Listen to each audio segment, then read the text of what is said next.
Yeah. Yay! There are things about the production that I miss from this era, but I'll talk about those. From the mid 90s? Mhm.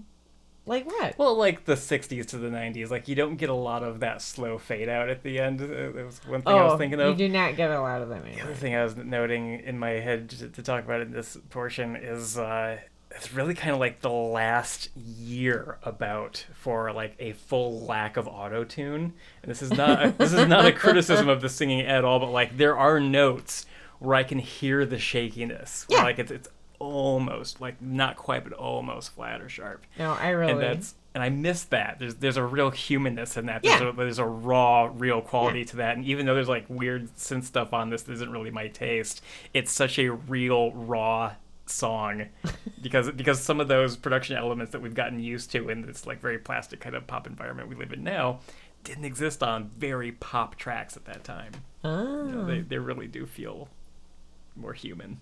Oh. Anyway, that's about what I had to contribute on that one. No, so yeah, this is my I feel good to be a lady kind of song. And it's funny, I really liked the song when it came out when I was a kid. And then when the last show that I was in, the theater show, I did Bye Bye Birdie. And every morning because it was a Monday through Friday like theater camp kind of thing. And that was my payment for having run lights for a theater company for, I don't know, 4 or 5 shows. And the family that was very involved with that theater company were like, do you want to like do this thing? You say you want musical theater experience and you don't have any. So do you want to? I was like, yes, I do.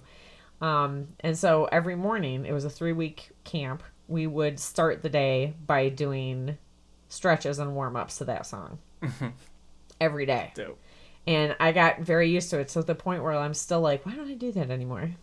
It's been 20 years and I'm still going, why don't I do that anymore? I should probably do that. Oh my God, that was 20 years ago. Yeah. Oh, Part oh my goodness. Anyway.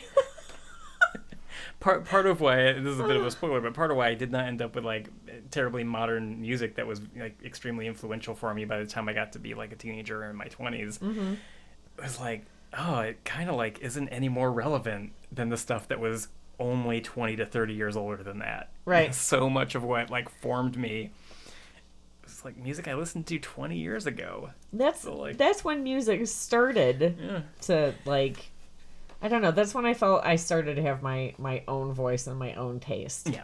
in music. Was like when I was a teenager. I didn't start much earlier than that. That music was just kind of around me, and I didn't connect with it very well. Yeah.